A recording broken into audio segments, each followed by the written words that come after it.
Welcome students, 10th standard, subject science, unit 22, environmental management. So இதில் கடைசி class நம்ம பார்த்தது கோல் அண்ட் பெட்ரோலியம் பார்த்தோம்.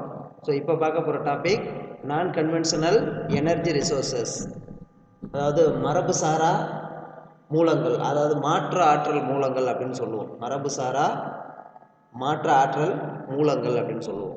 அதான் நான் conventional alternative energy resources. So the energy crisis, ஆற்றல் நெருக்கடி அப்படின்னு சொல்லுவோம். The energy crisis has shown that for sustainable development in energy sector we must conserve the non-renewable conventional resources from its rapid depletions and replace them by non-polluting renewable sources and which are environmentally clean. அதான் அந்த energy நெருக்கடி அப்படிங்கிறது, இந்த ஆற்றல் துறையில் வளர்ச்சியை நாம் பெற வேண்டும் அப்படின்னா விரைவாக தீர்ந்து போகும் மரபு சாரா ஆற்றல் மூலங்களின் பயன்பாட்டை, ரொம்ப அதிகமாக விரைவாக தீர்ந்து போகக்கூடிய அந்த மரபு சாரா ஆற்றல் மூலங்களின் பயன்பாட்டை குறைத்து பாதுகாத்து அவற்றுக்கு பதிலாக சுற்றுச்சூழலுக்கு, அதான் மாசு ஏற்படுத்தாத, அதான் அதில் கொடுத்துருவோம், நான் பொல்யூட்டிங், சுற்றுச்சூழலுக்கு மாசு ஏற்படுத்தாத புதுப்பிக்கத்தக்க ஆற்றல் வளங்களை நாம் பயன்படுத்த வேண்டும். இதுவே அந்த எனர்ஜி கிரைசிஸ் அப்படின்னு சொல்லுவோம். அதாவது ரினியூவபிள் சோர்சஸ், திருப்பி ப்ரொடியூஸ் பண்ணக்கூடிய அந்த ஆற்றல் வளங்களை நாம் பயன்படுத்த வேண்டும். Which are environmentally clean. So இது வந்து என்விரான்மெண்டலி கிளீன், ரொம்ப கிளீனாக இருக்கக்கூடியது. So next, efforts are made to develop a new source of energy which is called non conventional energy, அதாவது source of energy. It would provide greater initiative to local people which could assess their need and resources and plan a strategy that would be useful to them. அதாவது புதிய மரபுசார ஆற்றல் மூலங்கள் எனப்படும் புதிய ஆற்றல் மூலங்களை மேம்படுத்த முயற்சி மேற்கொள்ளப்பட வேண்டும். ஸோ இது அதான் லோக்கல் பீப்புள்ஸ் அப்படின்னு சொல்லுவோம். It would provide the greater initiative the local people who are assess their needs. அதான் இது உள்ளூர் மக்கள் தங்கள் ஆற்றல் தேவைகள், அதான் அசஸ் தியர் நீட்ஸ், ஆற்றல் தேவைகள் மற்றும் வளங்களை கண்டறியும் முயற்சி துவக்கவும் அவர்களுக்கு பயன்படக்கூடிய உத்திகளை வகுக்கவும் ரொம்ப ஹெல்ப்ஃபுல்லாக இருக்கும் அப்படிங்கிறாங்க. அதான் இந்த local people who could assess their needs and resources and the plan strategy that could be useful to them. அவங்களுக்கு அது பயன்படக்கூடியதாக இருக்கும், பயன்படக்கூடிய உத்திகளை வகுக்கவும் உதவிகரமாக இருக்கும். அதான் மரபு சாரா ஆற்றல் மூலங்கள். ஸோ இதில் மெயினாக வந்து நான் பொல்யூட்டிங் ரினியூவபிள் சோர்சஸ், இந்த திருப்பி ப்ரொடியூஸ் பண்ணக்கூடிய அந்த ஆற்றல் வளங்களை நம்ம பயன்படுத்த வேண்டும். ஸோ அது எனர்ஜியை வந்து நான் ரினியூவபிளாக இருக்கக்கூடியதை நம்ம வந்து ரொம்ப பாதுகாப்பாக பயன்படுத்த வேண்டும் அப்படின்னு தான் சொல்கிறாங்க. ஸோ அதான் நான் கன்வென்ஷனல் த அல்டர்னேட்டிவ் எனர்ஜி ரிசோர்ஸஸ். ஸோ அப்போ அதில் ஃபஸ்ட்டு ஒன் சோலார் எனர்ஜி, சூரிய ஆற்றல் அப்படின்னு சொல்லுவோம். Solar energy is energy obtained from the sun. அப்போ எங்கே இருந்து அந்த சோலார் எனர்ஜி நம்மளுக்கு கிடைக்குது அப்படின்னா energy obtained from the sun. சன்லேருந்து தான் நம்மளுக்கு அந்த எனர்ஜிங்கிறது கிடைக்குது. So the sun gives out vast amount of light and heat. அப்போ சன்னு வந்து என்ன, நிறையா சூரிய பெருமளவு வெப்பத்தையும் ஒளியையும் வெளியிடுகிறது. அதான் the sun gives out a vast amount of light and heat, ரெண்டையும் ப்ரொடியூஸ் பண்ணுது. ஸோ இட் ஒன்லி, இந்த ஒளி ஆற்றல் அப்படிங்கிறது ஏறக்குறைய பாதி அளவு 45% அப்படின்னு சொல்லுவோம். அதான் it is only a little less than half 47% of solar energy which fall on the atmosphere reaches on the earth surface. அதான் சொல்லுவோம், a little less than half 47% of solar energy which falls on the atmosphere reaches on the earth. 47% தான் வந்து அந்த எர்த்தை வந்து சேருது, வந்து அடைகிறது. இதில் மிகச்சிறிய அளவை பயன்படுத்துவதன் மூலம் நம் நாட்டில் வந்து நிறையா அந்த எனர்ஜி தேவைகளில் நிறைவு பெற முடியும் அப்படின்னு சொல்கிறாங்க. அதான் so it would if we could use just a small part of this energy it would fulfil at the country need for power. So அப்போ இதுவும் வந்து என்ன, அதோட எனர்ஜியை அதாவது எப்படி சொல்லுவோம் அப்படின்னா நிறைவு பெற முடியும். சூரிய ஆற்றல் பல மேன்மைகளை கொண்டிருந்தாலும் இது வந்து சில வரையறைகளுக்கு உட்பட்டது. அந்த 47% நிறையா வந்து த்ரூ அவுட் த வேர்ல்டு நிறையா எனர்ஜியை ப்ரொடியூஸ் பண்ணி நிறையா யூஸ்ஃபுல்லாக அதை கொடுக்குது. So solar energy has advantages and also certain limitation. இப்போ சோலார் எனர்ஜி அப்படிங்கிறது இது நம்மளுக்கு வந்து நான் ஒரு பயன்படக்கூடியது, உபயோகப்படக்கூடியது அப்படின்னு சொல்லுவோம். இருந்தாலும் இதுவும் வந்து சில வரையறைகளுக்கு உட்பட்டது. ஆல்சோ சர்டன் லிமிட்டேஷன், சில வரையறைகளுக்கு இந்த சோலார் எனர்ஜிங்கிறது உட்பட்டது. ஸோ அப்போ லிட்டில் லெஸ் 47% தான் சோலார் எனர்ஜி எர்த்தை வந்து ரீச் ஆகுது. ஸோ அதுலேருந்து கிடைக்கிறது தான் இந்த சோலார் எனர்ஜி. இது நிறைய நீட்ஸ், தேவைகளை வந்து பூர்த்தி செய்யுது இந்த சோலார் எனர்ஜி அப்படிங்கிறது. ஸோ நெக்ஸ்ட் வந்து சோலார் எனர்ஜி டிவைஸ். ஸோ இதில் the energy from the sun can be harnessed to provide power. இப்போ இதில் எனர்ஜி அப்படிங்கிறது நம்மளுக்கு எப்படி கிடைக்குது அப்படின்னா, சூரிய ஒளியை ஆற்றலாக பயன்படுத்தலாம். இந்த சூரிய ஆற்றலை வெவ்வேறு பயன்பாட்டிற்காக, அதான் the various device used for the harnessing sun energy are called solar energy device. இப்போ என்ன சொல்கிறாங்க அப்படின்னா, அந்த சூரிய ஆற்றலை வெவ்வேறு பயன்பாட்டிற்காக மாற்றி உபயோகிக்க உதவும் பல்வேறு சாதனங்கள் சூரிய ஆற்றல் சாதனங்கள். அந்த சூரிய ஆற்றலை வெவ்வேறு பயன்பாட்டிற்காக மாற்றி அதாவது மாற்றி உபயோகிக்க உதவும் பல்வேறு சாதனங்களில் தான் என்ன சொல்கிறோம் அப்படின்னா அந்த சோலார் எனர்ஜி டிவைஸ் அப்படின்னு சொல்கிறோம். சூரிய ஆற்றல் சாதனங்கள் அப்படின்னு சொல்கிறோம். ஸோ நெக்ஸ்ட்டு சோலார் செல்ஸ், சூரிய மின்கலன்கள் அப்படின்னு சொல்லுவோம் சோலார் செல்ஸை. ஸோ த சோலார் செல்ஸ் அதாவது போட்டோ வோல்டாயிக் கருவிகள் அப்படின்னு சொல்லுவோம். Photovoltaic device is made up of silicon that convert sunlight directly into the electricity. அதான் போட்டோ வோல்டாயிக் கருவிகள் சிலிக்கானால் உற்பத்தி செய்யப்பட்டு சூரிய ஒளியை மின்னாற்றலாக மாற்றும் திறன் கொண்டவை. இந்த சூரிய ஒளி அதான் that silicon that converts sunlight directly into the electricity. சன்லைட்டை வந்து எலக்ட்ரிசிட்டியாக மாற்று. அப்போ சூரிய ஆற்றலை மின்னாற்றலாக மாற்றும் திறன் கொண்டவை இந்த சூரிய மின்கலன்கள். So solar cells produce electricity without polluting the environment. அப்போ அந்த சோலார் செல்ஸ் சூரிய மின்கலன்கள் அப்படிங்கிறது என்ன, cells produce electricity without polluting the environment, எந்த பொல்யூஷனையும் ஏற்படுத்தாது, சுற்றுச்சூழலுக்கு மாசு ஏற்படுத்தாத வகையில் மின் உற்பத்தி செய்யக்கூடியவை இந்த solar cells. So since it's uses no fuel other than sunlight, no harmful gases, no burning and no waste are produced. So இப்போ இதில் என்ன அப்படின்னா, இதிலிருந்து மாசு உண்டாக்கக்கூடிய எரிபொருட்களோ ஆபத்தான வாயுக்களோ இல்லை கழிவுப் பொருட்களோ வெளியேறுவதில்லை.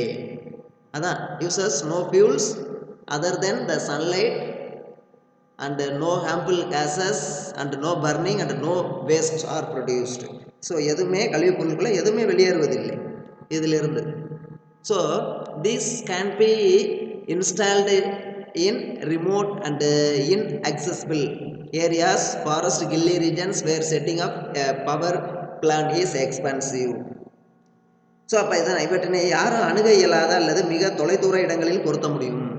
ரொம்ப தொலைதூரமான இடங்கள்லையும் யாரும் பக்கத்தில், அதாவது அணுக இயலாத இடங்களில் கூட பொருத்த முடியும். அதான் கில்லி ரீஜன்ஸ், ஃபாரஸ்ட், இங்கெல்லாம் காடுகள் மற்றும் மலைப்பாங்கான பிரதேசங்கள்.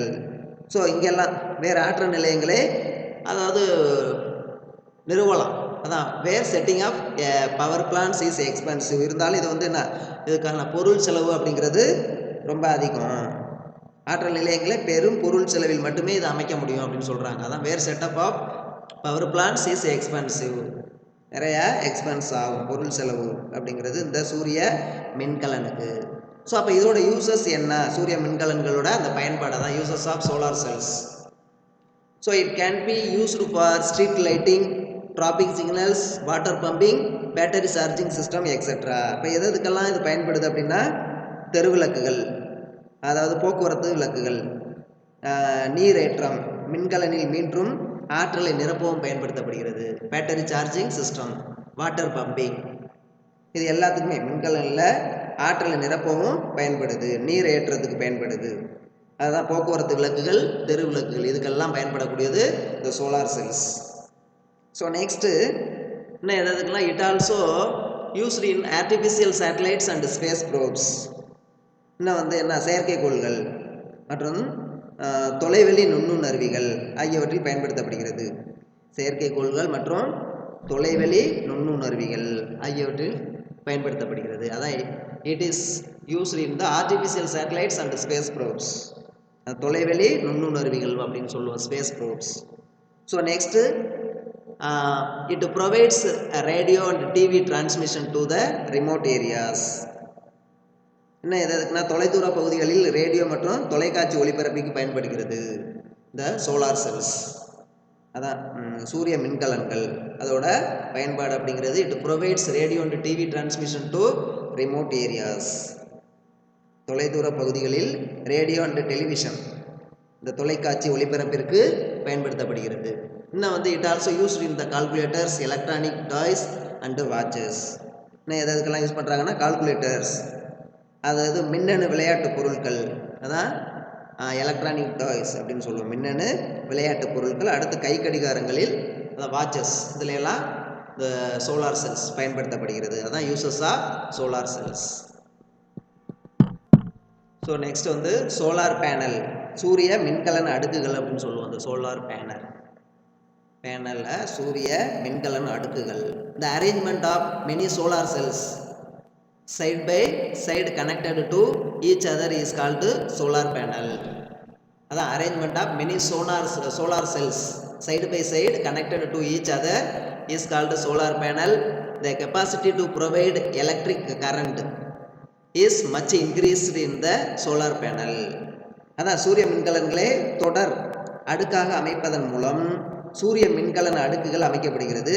ஸோ இதனால் உற்பத்தி ஆகும் மின்சாரத்தின் அளவு அதிகமாகிறது. ஸோ இதோட உற்பத்தி செலவு அப்படிங்கிறது ரொம்ப எக்ஸ்பென்சிவ். அதான் side by side. So arrangement of many solar cells side by side connected to each other is called solar panel. The capacity to provide, இதோட கெப்பாசிட்டி அப்படின்னா எலக்ட்ரிக் கரண்ட்டை வந்து என்ன நிறையா கொடுக்கக்கூடியது. அதான் electric current is much increased in the solar panels, but this process of manufacture is very expensive. So இதுக்கு வந்து ரொம்ப உற்பத்தி செலவு அப்படிங்கிறது ரொம்ப அதிகமான மின்சாரத்தை ப்ரொடியூஸ் பண்ணக்கூடியது இந்த சோலார் பேனல் அப்படிங்கிறது.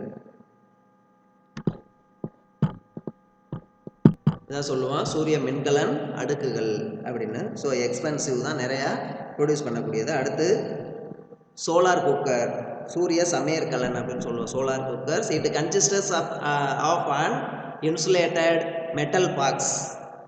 அதாவது சூரிய சமையற்கலன் என்பது உட்புறம், அதாவது கருமை நிற வர்ணம் பூசப்பட்ட காப்பிடப்பட்ட உலோகம், அதான் மெட்டல் பாக்ஸ், உலோகம் அல்லது மரத்தாலான பெட்டி, wooden box is painted from inside. அந்த கருமை நிற வர்ணத்தால் உள்ள பெயிண்ட் பண்ணிடுவாங்க. ஸோ இது வந்து என்ன உலோகம் மற்றும் மரத்தால் ஆனது பெட்டியாகும். ஸோ இதன் மேற்புறம் தடிமனான கண்ணாடியால் பொருத்தப்பட்டுள்ளது. இதோட மேல் பகுதி அப்படிங்கிறது இதுதான். இது வந்து என்ன ஒரு தடிமனான கண்ணாடியால் பொருத்தப்பட்டுள்ளது. So painted from inside. So as to be absorb maximum solar radiation. நிறைய அந்த சோலார் ரேடியேஷனை வந்து என்ன அதிகமாக அப்சார்ப் பண்ணக்கூடியது. ஸோ அதுதான் சமதள கண்ணாடி சூரிய ஒளியை எதிரொலிப்பதாக அமைந்துள்ளது. இந்த கண்ணாடி வந்து இந்த சூரிய ஒளியை வந்து எதிரொலிப்பதாக அமைந்துள்ளது. ஸோ சூரியனிலிருந்து பெறப்பட்ட கதிர்வீச்சு ஆற்றல் மூலங்கள் மூலம் உணவு சமைக்கப்படுகிறது. அதான் a thick glass, இங்கே கொடுத்துருக்க அந்த thick glass sheet forms the cover over the box. So the reflector is the plane mirror which is attached to the box. So அந்த பிளேன் மிரர் அப்படிங்கிறது அந்த பாக்ஸோட அட்டாச்சாக இருக்குது. அதான் கதிர்வீச்சு ஆற்றல்கள் சூரியனிலிருந்து பெறப்படும் இந்த கதிர்வீச்சு ரேடியேஷன்ஸ் அதில் படக்கூடியது. So the plane mirror which is attached in the box, the food is cooked by the energy radiated by the sun. அந்த சன்லேருந்து கிடைக்கக்கூடிய அந்த ரேடியேஷன் மூலமாக உணவானது சமைக்கப்படுது. அதான் food is cooked by energy radiation by the sun, அந்த சன்லேருந்து ப்ரொடியூஸ் ஆகக்கூடியது. ஸோ சூரியனிலிருந்து பெறப்படும் கதிர்வீச்சு ஆற்றங்கள் மூலம் உணவானது சமைக்கப்படுகிறது. அதாவது ஃபுட் இஸ் குக்குடு. சரியா? அதுக்கடுத்து ஸோ நெக்ஸ்ட் வந்து solar thermal power plant. Solar thermal power plant அப்படின்னு சொல்லுவோம். சூரிய ஒளி வெப்ப ஆற்றல் நிலையங்கள். So the solar thermal power plants make solar panels are used to concentrate sun rays. Many solar panels, நிறைய solar panels are used to concentrate sun rays to heat up water in stream. So அப்போ என்ன அப்படின்னா, இந்த நிறையா சூரிய ஒளி தகடுகள் மூலம் குவிக்கப்பட்ட சூரிய ஒளியின் மூலம், அந்த சூரிய ஒளியின் மூலம் நீர் வெப்பப்படுத்தப்பட்டு நீர் வெப்பப்படுத்தப்பட்டு அது நீராவியாக மாற்றி, அதான் used to concentrate sun rays to heat up water into steam. இந்த வாட்டர்லேருந்து நீராவியாக, அந்த ஸ்ட்ரீம் நீராவியாக மாற்றப்படுகிறது. இந்த steam is used to steam, அந்த நீராவி எதுக்கு யூஸ் பண்ணுறாங்க அப்படின்னா, is used to run the turbines to produce electricity. அப்போ அந்த நீராவி அப்படிங்கிறது டர்பைன்ஸை வந்து என்ன செயல்பட வைக்கும். அப்போ அந்த டர்பைன்ஸ் செயல்படும் பொழுது அதுலேருந்து எலக்ட்ரிசிட்டி ப்ரொடியூஸ் ஆகுது. அந்த டர்பைன்களை இயக்குவதன் மூலமாக மின்சாரம் உற்பத்தி செய்யப்படுகிறது. இதான் சூரிய ஒளி வெப்ப ஆற்றல் நிலையங்கள். அந்த சூரிய ஒளியிலிருந்து கிடைக்கக்கூடிய அந்த வெப்ப ஆற்றல் மூலமாக நீர் சூடாகி அதிலிருந்து வெளியேறக்கூடிய அந்த ஆவியானது டர்பைன்களை இயக்குவதன் மூலமாக எலக்ட்ரிசிட்டிங்கிறது ப்ரொடியூஸ் ஆகுது.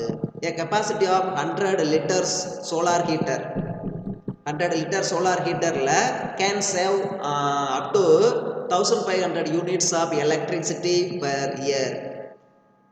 அப்போ 100 லிட்டர் அந்த நீராவி அந்த ஹீட்டர் மூலமாக நம்ம வந்து 1500 யூனிட் எலக்ட்ரிசிட்டியை ஒரு வருஷத்துக்கு சேவ் பண்ணலாம்.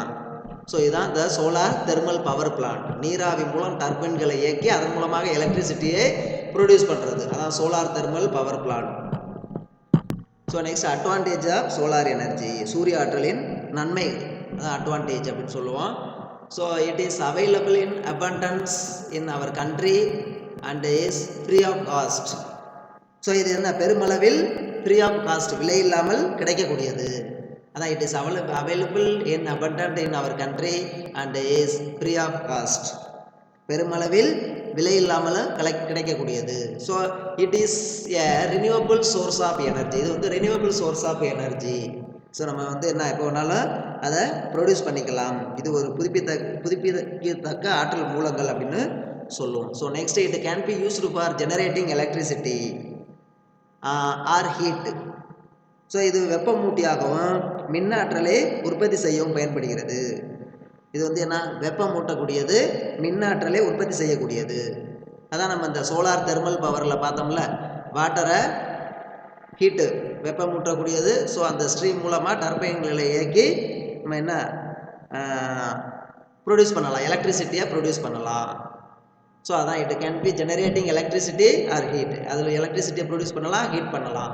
So it does not cause pollutions, இதனால வந்து என்ன எவ்வித மாசும் உண்டாவதில்லை.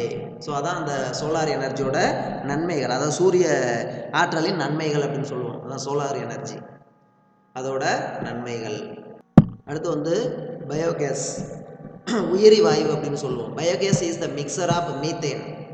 அப்போ இது வந்து என்ன, உயிரி வாயு என்பது மீத்தேன், 75% nearly. So hydrogen, sulphide, carbon dioxide and hydrogen. So it is produced. So இதெல்லாம் ப்ரொடியூஸ் ஆகுது, அதாவது கார்பன் டை ஆக்சைடு, ஹைட்ரஜன், என்ன அடுத்து சல்ஃபைடு சேர்ந்த ஒரு கலவை. ஸோ இப்போ இது எப்படி ப்ரொடியூஸ் ஆகுது அப்படின்னா, அதான் it is produced by the decomposition of animal wastes, produced by the decomposition of animal wastes. அதான் தாவரங்கள் மற்ற விலங்குகளின் கழிவுகளிலிருந்து ப்ரொடியூஸ் ஆகிறது. கவுட்டங், சாணம், மாட்டு சாணம், cow dung and plant wastes in the absence of oxygen, காற்றில்லாத சூழலில் மக்கும் போது, சிதைவடையும் போது உருவாகிறது. காற்றில்லாத சூழலில் அந்த அனிமல்ஸோட cow dung and plant wastes in the absence of oxygen, it also commonly called as gobar gas. அதான் காற்றில்லாத சூழ்நிலை விலங்கு மற்றும் தாவரங்களின் கழிவுகள் மக்கும் போது, சிதைவடையும் போது உருவாகிறது. ஸோ இதுக்கு என்ன பேர் அப்படின்னா கோபர் கேஸ் அப்படின்னு சொல்லுவோம். ஸோ இந்த கோபர் கேஸ் அப்படிங்கிறது it is starting material is used the cow dung which means gobar gas in Hindi. ஹிந்தியில் வந்து அந்த கோபர் கேஸ் அப்படின்னு சொல்லுவோம். ஸோ இது எதுலேருந்து ப்ரொடியூஸ் ஆகுதுன்னா கவுட்டங். ஸோ அப்போ பயோகேஸ் உயிரி வாயு அப்படிங்கிறது என்ன, is the mixture of methane.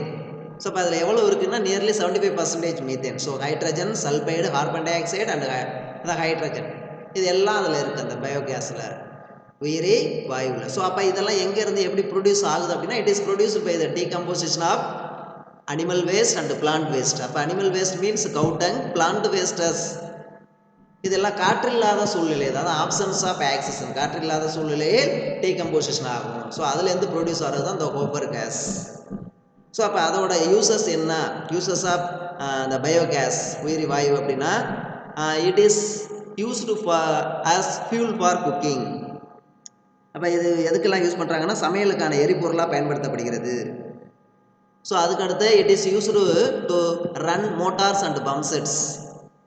அப்போ என்ன நீரேற்ற பயன்படும் இயந்திரங்களையும் மோட்டார்களையும் இயக்குவதற்கு பயன்படுகிறது. நீர் ஏற்ற பயன்படும் இயந்திரங்களையும் மோட்டார் இது எல்லாத்தையும் இயக்குவதற்கு இந்த உயிரி வாயுவானது பயன்படுது.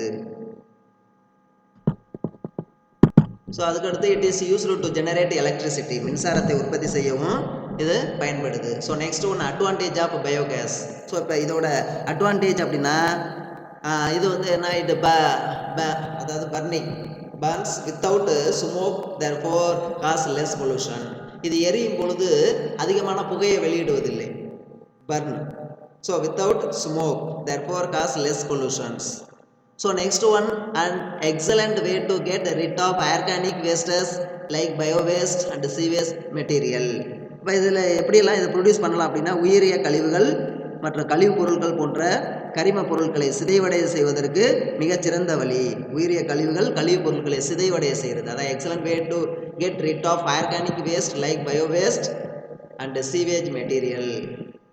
ஸோ இது எல்லாமே சிதைவடைய செய்வதற்கு மிக சிறந்த வழி. ஸோ அதாவது டீகம்போஸ் பண்ணுறது. So next one,